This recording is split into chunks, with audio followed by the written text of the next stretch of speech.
જેતપુરમાં સામાન્ય ચૂંટણીમાં આપનો પ્રચાર નવાગઢ ખાતે ઈશુદાન ગઢવીએ સભાને સંબોધી છે। ઈશુદાન ગઢવીએ ભાજપ પર કર્યા છે આક્ષેપો। આપના ઉમેદવારોને રૂપિયાની ઓફરો આપતા હોવાના આક્ષેપ કરવામાં આવ્યા છે। લોકોને અને ઉમેદવારોને ધમકાવવા હોવાના આક્ષેપ કરવામાં આવ્યા છે। અમરેલી પાલગોટી મામલે સભામાં ભાજપના નેતાઓને આડે હાથ લીધા છે। बिल्कुल जोधपुर में कोई विकास नहीं थयो। वर्षों भाजपे शासन कर्યું। नगरपालिकाથી લઈને પ્રધાનમંત્રી સુધીનું ભાજપનું શાસન છે અને છતાંય પ્રજાએ વલખા માર્યો, પ્રજાએ વિશ્વાસ કર્યો। એક વાર બે વાર છ વખત કામ સુધી ભાજપ ઉપર વિશ્વાસ કર્યો છે। રસ્તા સારા નથી, ગટરની વ્યવસ્થા નથી, પાણી નથી મળતું સારું, શુદ્ધ પાણી માટે વલખા મારવા પડે છે। લોકો કામ માટે જકી રહ્યા છે।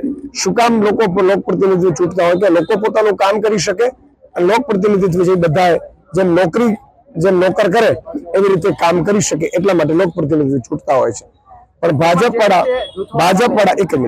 વાળા જે રીતે આખા તંત્રને કામે લગાડ્યું છે, મેં સાંભળ્યું છે કરોડો રૂપિયા ભાજપ વાળા પાસે આવ્યા લાગે છે। અમારા ઉમેદવારોને ઓફરો કરે છે, રેકોર્ડિંગ છે રૂપિયાની।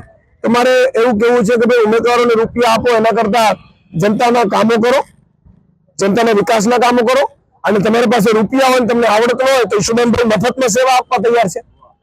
આવો હું તમને લખી દઉં કે ભાઈ કઈ રીતે પાણીની વ્યવસ્થા થાય, કઈ રીતે રોડ રસ્તા થાય, કઈ રીતે ભ્રષ્ટાચાર વગર રોડ બને, જે 50-50 વર્ષ તૂટે નહીં, કઈ રીતે શુદ્ધ પાણી આપી શકીએ।